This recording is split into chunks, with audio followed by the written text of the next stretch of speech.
Hi there, everybody. Welcome to Transformation Tuesday. This is Cecile Ahrens with Get Mental Podcast, Get Mental Group, Get Mental everything. How are you guys doing? Today I wanted to talk about, as part of our Life Interrupted campaign, hi Melissa, thanks for watching. Today I wanted to talk about the impact of the current situation on our lives, and specifically I want to focus on anxiety and depression. I want to help you guys differentiate what's normal, what's a normal reaction to stress and the unknown and the pandemic, for example, and when you should be concerned, when you should be worried, okay? Hi Abby, thanks for watching.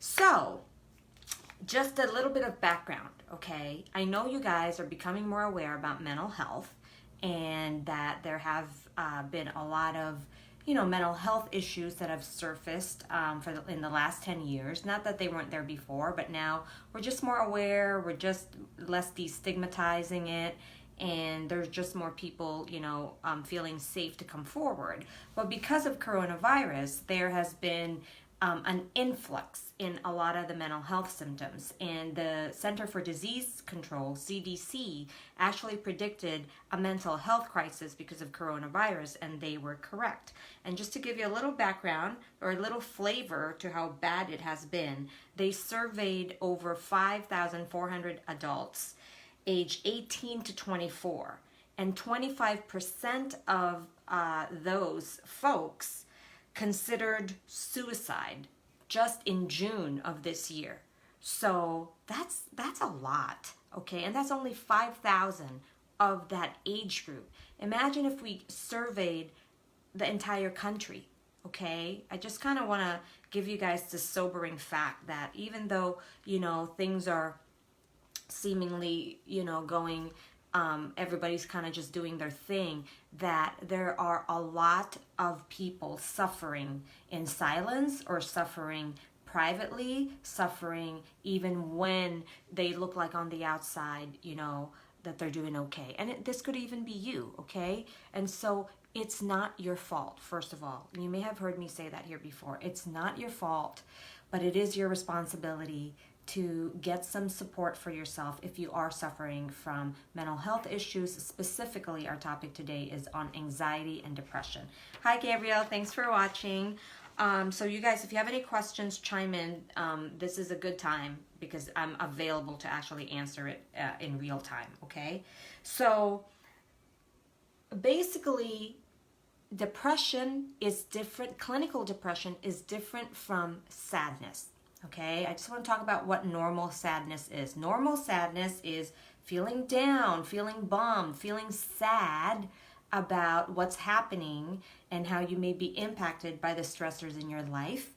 It's okay to have some kind of mild, unmotivation, lack of energy, temporarily not getting proper sleep, having problems maybe with your appetite or concentration. That's okay if there's actually a known stressor or event. If you're just feeling that way kind of out of the blue for no good reason, then that's something that we definitely have to monitor, because that could indicate that there's something biologically going on. Maybe your levels are low or there's some chemical stuff going on, okay? So that's the difference. And then sadness, of course, does not lead to suicidal ideation, meaning you can be sad and not have suicidal thoughts or feel hopeless or helpless, chronically hopeless or helpless about your situation. So that's another way to differentiate sadness from depression, okay? Depression is usually characterized by a number of symptoms that is at least have to be going on for 2 weeks, and there's specific criteria, which I'm not going to get super technical here, but basically we look at your mood. Say, at least when I'm assessing it in my office, I'm looking at someone's mood for the last 30 days, your appetite. You could either be overeating, undereating, your concentration, A lot of times people who are depressed and anxious have a really hard time making decisions. Even the small or simple decisions seem hard and overwhelming. We look at your energy level. There's usually a lot of fatigue and tiredness associated with depression and anxiety. We look at your sleep. You could be oversleeping or undersleeping. That's very normal. Again, we look at your level of hopelessness. What is hopelessness? That's basically you having little to no hope about your situation. And the worst version of hopelessness, or kind of the trajectory that it can lead to if untreated or unaddressed, is suicidal ideation.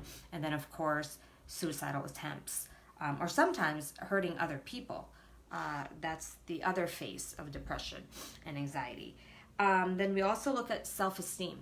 Okay, a lot of times when people are depressed and anxious, your self-esteem is also impacted, and it makes sense, because if you're not feeling good about yourself, the world, your life, then how are you gonna have a good kind of regard for yourself, right? Again, not your fault, but it is our responsibility to take care of ourselves at the end of the day. And the good news is there are a lot of options out there. There are a lot of supports. There are professionals like me, who are ready, willing, and able to help you.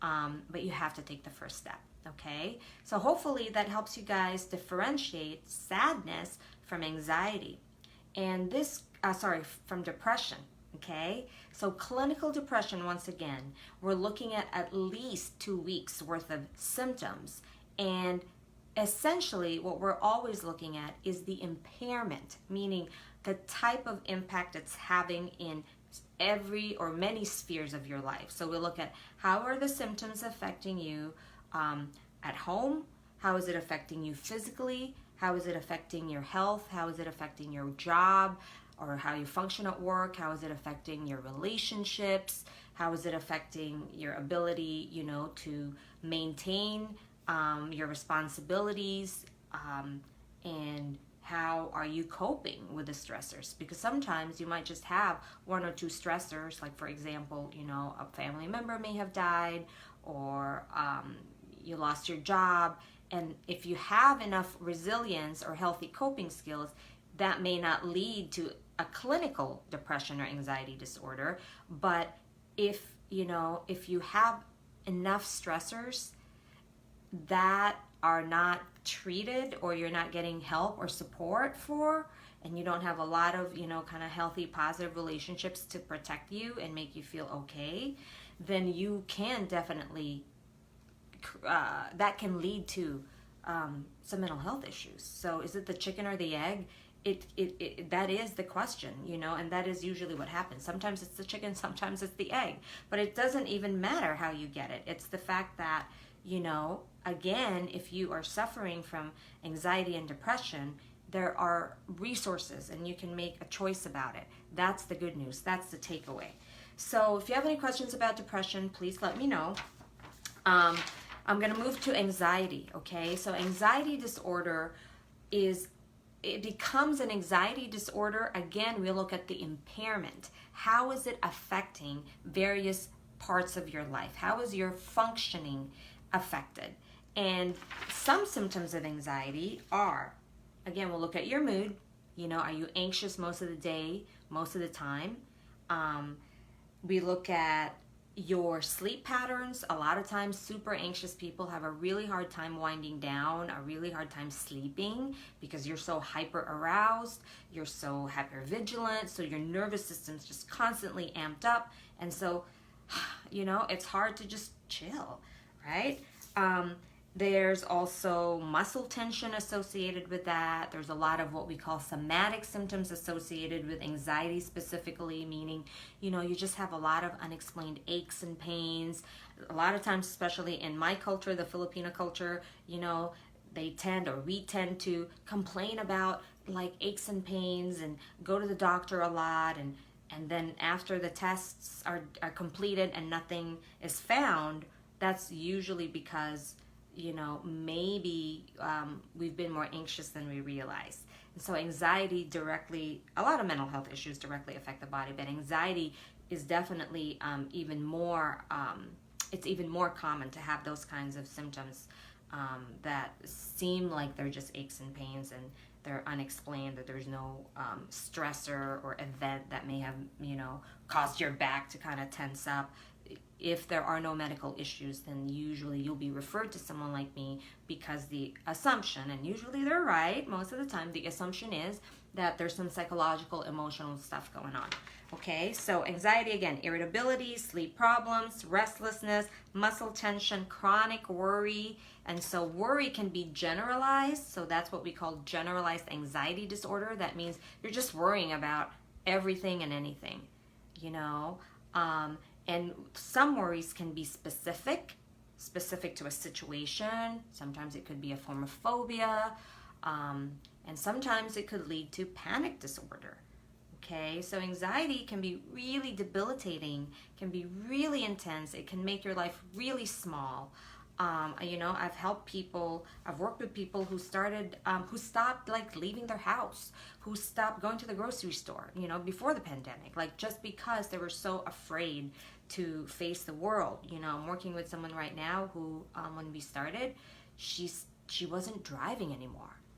She couldn't even drive her kids to school. She had to be driven to my office. That's how serious some of these symptoms can be. But the good news is, again, I'm always about the good news, because there is always hope, especially now with what we know about mental health and these disorders, that there will most likely be a combination of treatments that will help bring your baseline up and improve the quality of your life. Some of these things don't have cure. We're not going to give you false hope, especially like, say, if you have chronic clinical depression, and if a lot of those things are biologically based, meaning if there's a lot of, family history, bipolar disorder, for example, there's no cure, there's no known cure, but there are many things you can do to effectively manage the symptoms so that, again, your baseline functioning improves and that you are, your quality of life also improves. Sorry, I'm having some allergy attacks here. Yeah, so back to anxiety. Again, we look at what type of worries are you having? Are you always feeling overwhelmed? Are you suffering from what we call catastrophic thinking? So catastrophic thinking is one of the many cognitive distortions. I'm getting maybe too technical here. So, and again, like, we can't fully cover this in one talk, but catastrophizing is a classic hallmark symptom of anxiety, because to catastrophize means to think the worst. So you're constantly thinking the worst. If you're late, you're thinking, oh my God, they're going to hate me. And then, oh, they're talking about me, right? Or if you have a little lump, and you feel it, you could be thinking, I'm going to die, I have cancer. And your mind just keeps creating these stories that may not, that are most likely not founded or based in reality, but your anxious brain has kicked in and it is now creating a story, and it's usually a really bad story, about that particular event or incident. And it's just, for some people, that's especially if it's biologically based, that's just kind of how your brain is wired. Things can also create these disorders, like I said. So for example, if you've had a lot of trauma in your life, if you have enough stressors, basically, and if you have enough, pain points that are unaddressed and you're not feeling supported, and they're unresolved, it's just a matter of time before you're going to have some of these issues. And because your brain and your body can only take so much. Your brain and your body can only process and absorb so much. That's why it's important. That's why I talk about self-care all the time. That's not like a trendy thing. That's not a fancy thing. That's like an essential thing. Like, we all need that. And I have zero guilt, guys, about my self-care. I have zero guilt, because I absorb a lot just from day to day because of my job. But, I'm also like kind of a triple type A personality, so I have to take care of myself. So you guys need to do the same. And you have to figure out what are the combinations of things that can work for you. So, yeah, so that's that. How do you know if you're having a normal reaction or if you're losing your mind, so to speak? So hopefully that gives you some indication, right? Again, we're looking at these symptoms that I've described. We're looking at them kind of in a cluster, okay? We're not just looking at one. We're looking at the combination of symptoms. We're looking at how long have you had these symptoms. We're looking at what kind of stressors are in your life. Does it make sense for you to have some of these, issues or difficulties? And we also look at, very important piece here is we look at the level of impairment. If you are starting to have difficulties at work, at home, in your relationships, you're starting to use substances, maybe gambling, food addiction or relationship addiction, porn, addiction isn't just substances. It's also like what we call process addictions, like I said, gambling, shopping, whatever you're doing, that is having a significantly negative effect on your life and your body and the people in your life.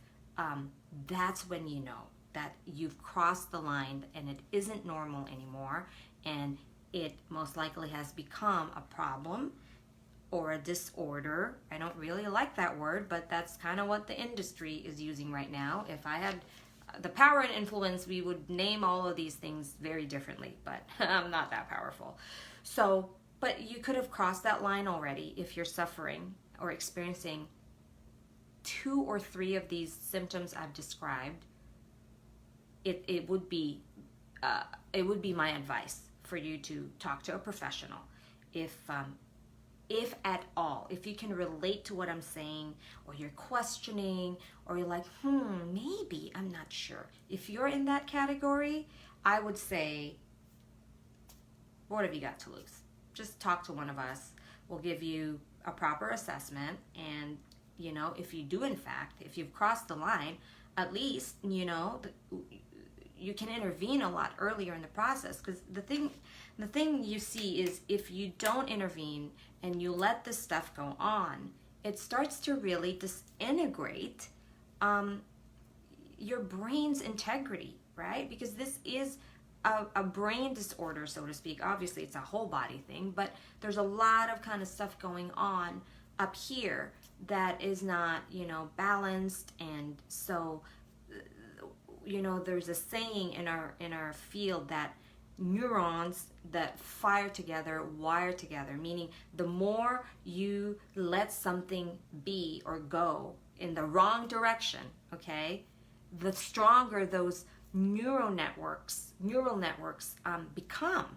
And that's why change can be so hard, and that's why change takes time, because you literally have to undo and rewire your brain most of the time. And we do that by various forms of therapy and healing interventions, especially if you've had a lot of trauma, and sometimes medication is necessary, and sometimes it's helpful, maybe not necessary but helpful, to get you through the hump. And then once we've gotten you to a better place, then you can consider getting off of meds. But don't let that be the reason for you not to see somebody, because no one's going to force you to do that. We're not going to make you take anything you don't want. But certainly I would recommend that if I feel like it would be helpful. But therapists don't prescribe medications. You'd have to see a doctor for that. So anyway, that's that. So what can we do, okay? What can we do if we're no longer having a normal reaction and we have crossed that line? First of all, seek professional advice, okay? I cannot stress that enough. And secondly, seek support, whether that's, trusted people in your life you can start opening up to. Chances are at least one person in your circle is probably experiencing something similar. It's amazing how many people, once you open up, start to open up with you as well, to you as well. And, like we say at Get Mental, we all have issues. That's not like fun and games. That is the truth. Like, hashtag we all have issues. Even therapists have issues. You know, nobody's a finished product. And it's not about perfection. It's about awareness. It's about education. It's about, you know, taking care of yourself. That's why we're so passionate, T and I, about, you know, the mission of Get Mental.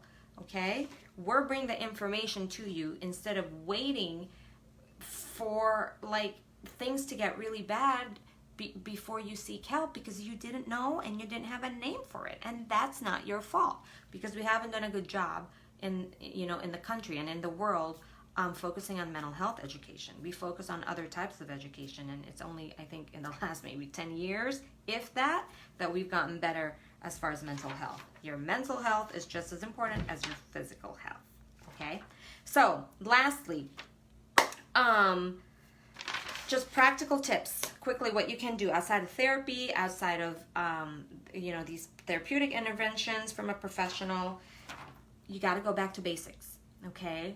Sleep, exercise, sound diet, or nutrition.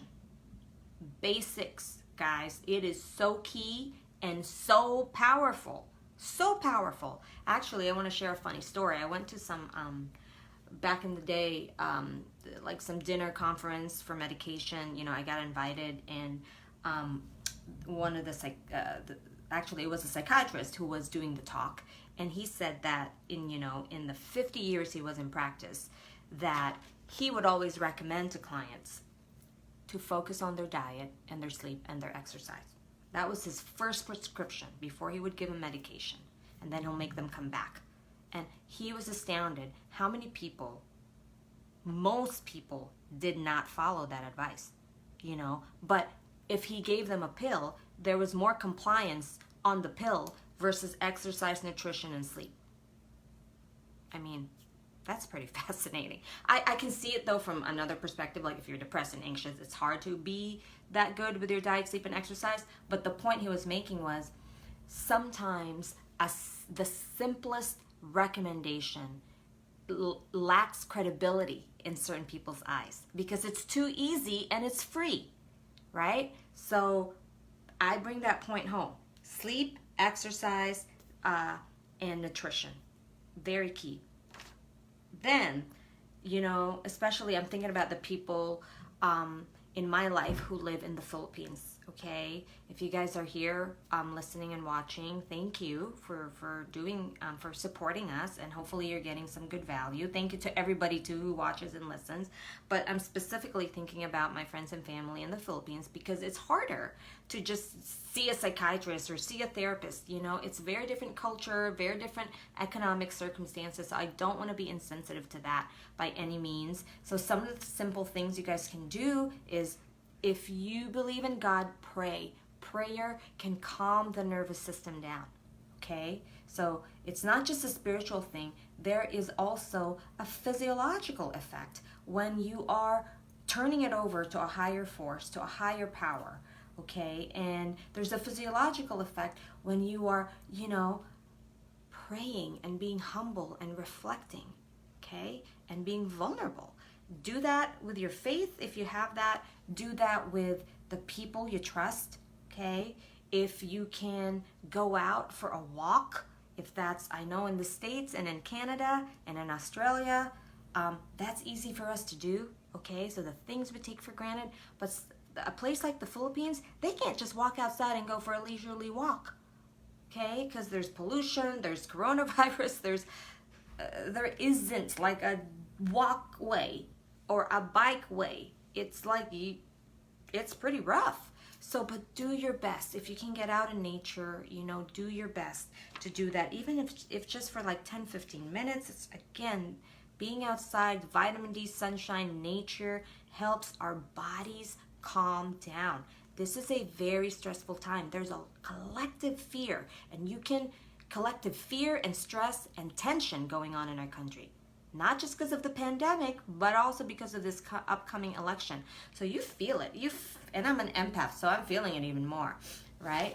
But that's why it's important to also attend to the body, because we experience everything through the body and our minds. So that's that. Socializing physically or virtually.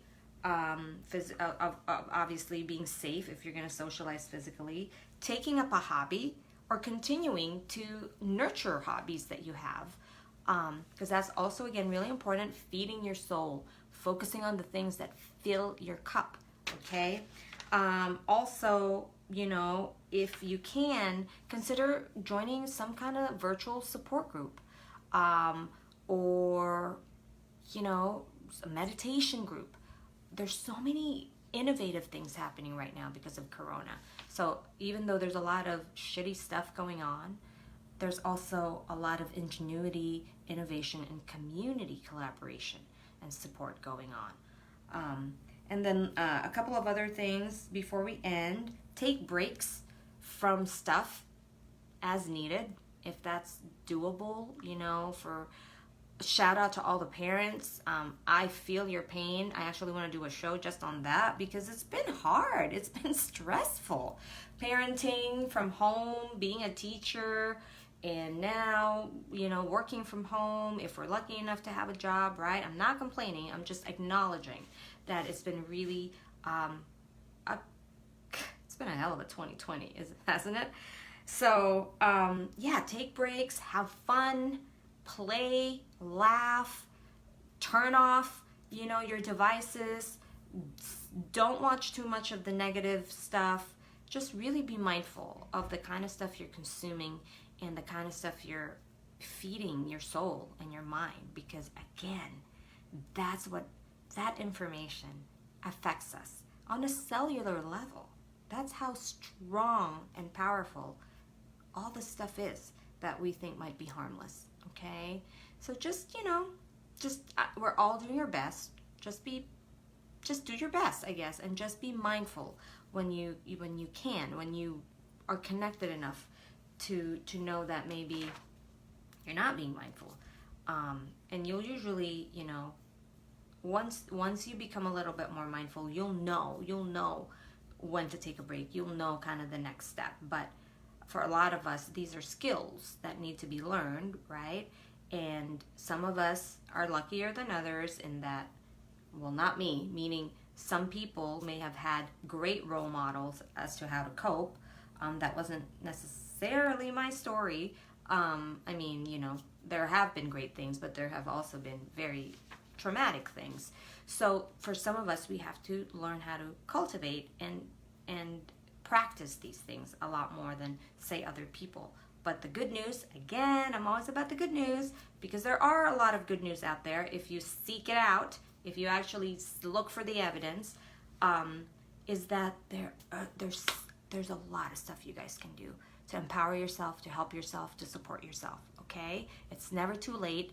And again, if you are experiencing 2 or more of those symptoms I talked about today, please consider getting help. And if you don't know where to start, you can message me. I can help you, you know, kind of give you some general direction on how to support yourself. If you live in California and if you live in San Diego and you want some professional advice on this, then definitely we can help you directly. Okay, so anyway, thank you guys for listening and for, you know, paying attention. I know your time and attention is very precious and valuable, so I always just sincerely appreciate any time you guys give feedback, have questions, and listening, and as always, we hope that it's valuable. Okay, you guys, so thanks again. Like we always say, be well, be gentle, get mental, because we all have issues.